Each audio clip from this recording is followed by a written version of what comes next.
Bom dia a todos, aqui é o professor Rildo. Nesse período de quarentena, eu resolvi fazer essa pequena aula sobre redação.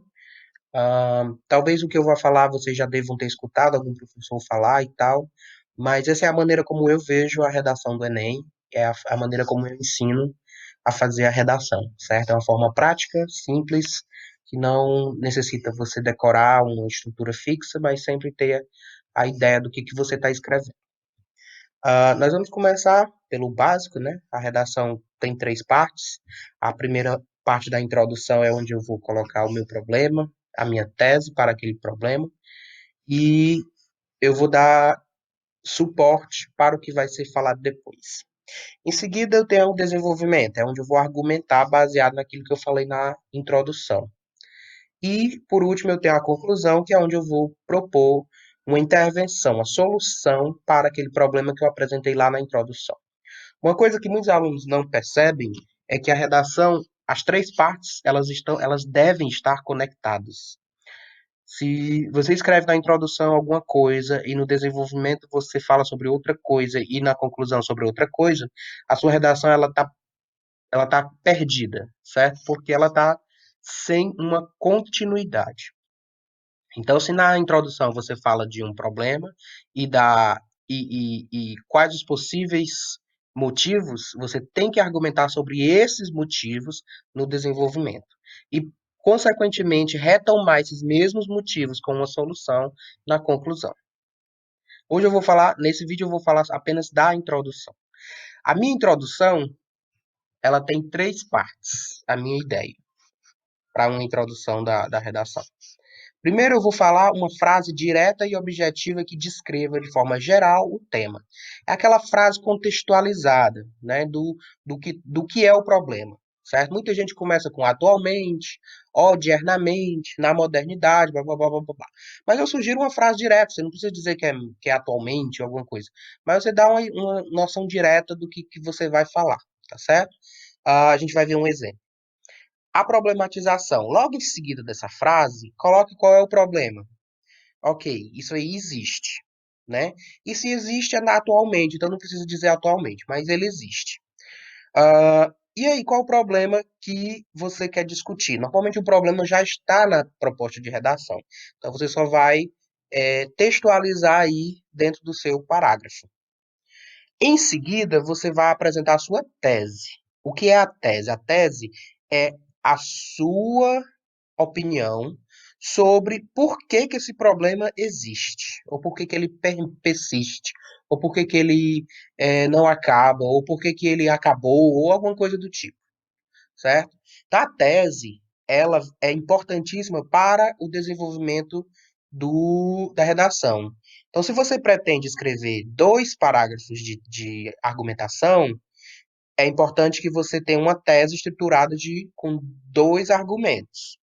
Podem ser dois argumentos complementares, tipo, isso ocorre por causa disso e por causa disso, ou pode ser uma tese dividida em argumentos contrários. Por exemplo, por um lado, isso acontece, mas por outro, isso não sei o quê, ok?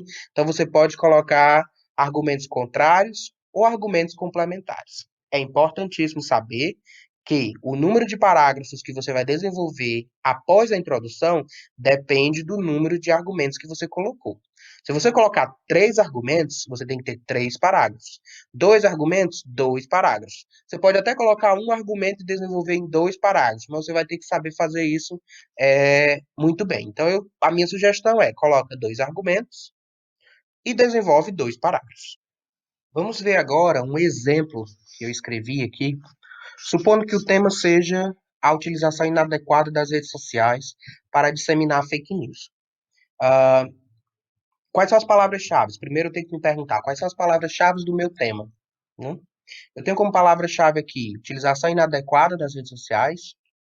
Eu tenho, primeiro, eu tenho redes sociais, eu tenho utilização inadequada e eu tenho fake news. Então eu tenho que falar dessas três coisas na minha redação. Eu comecei assim. As novas tecnologias da comunicação têm possibilitado cada vez mais que pessoas interajam, compartilhem informações, conhecimentos e opiniões via aplicativos conectados à grande rede.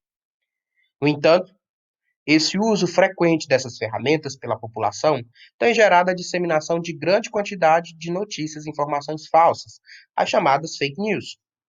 Isso ocorre principalmente pela falta de uma alfabetização digital por parte dos usuários, o que favorece o uso inapropriado das redes sociais por pessoas e organizações que desejam prejudicar outras, aproveitando-se assim desse analfabetismo.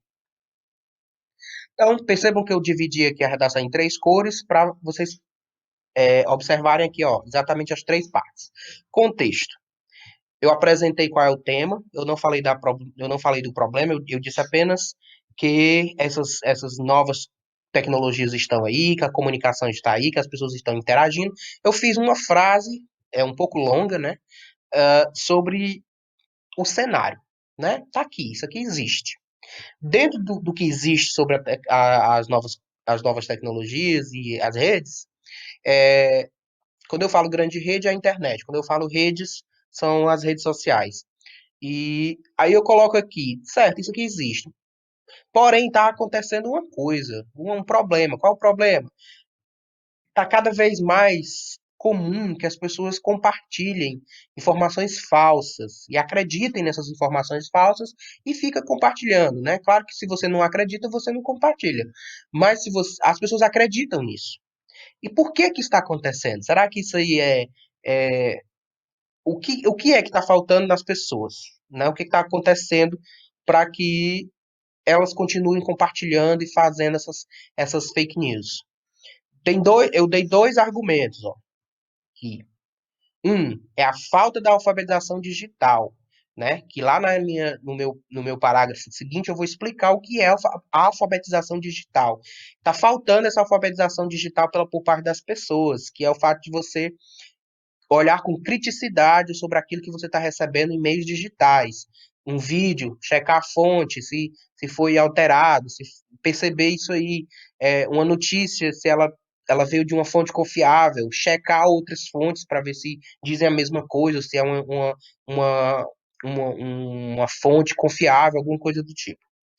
Como as pessoas não têm essa alfabetização digital, a maioria, né, das pessoas aí sai acreditando em tudo e não checa as fontes, existem outras pessoas e organizações que se aproveitam disso para prejudicar outras. Então, por exemplo, se eu não gosto de uma empresa, de uma organização, eu vou disseminar que aquela empresa tem trabalho escravo lá, sendo que aquela empresa não tem. Então eu vou criar uma notícia, eu vou criar alguma coisa que diga que eu vou pegar uma foto que não tem nada a ver com aquela empresa e vou colocar lá o nome daquela organização e vou dizer que ela está com trabalho escravo. Daí vai gerar toda aquela comoção, aquela coisa toda, e aí eu vou acabar prejudicando aquela empresa. Com certeza a imagem dela não vai ficar muito boa depois daquilo. E aí eu vou ganhar, porque a minha empresa não faz aquilo ali. Então, a, organizações e pessoas se aproveitam desse analfabetismo digital, ok? Então, isso aqui é a minha introdução. É claro que eu vou. Tudo que. Aqui você não precisa explicar tudo. Então, eu não preciso explicar o que é alfabetização digital, não preciso explicar o que é fake news com detalhes. Isso tudo fica para os próximos parágrafos, ok? Uh, no próximo videozinho, na próxima parte, eu vou falar do segundo e do terceiro parágrafo, de forma geral, o que que pode conter nesses parágrafos, tá bom? Muito obrigado aí pela atenção.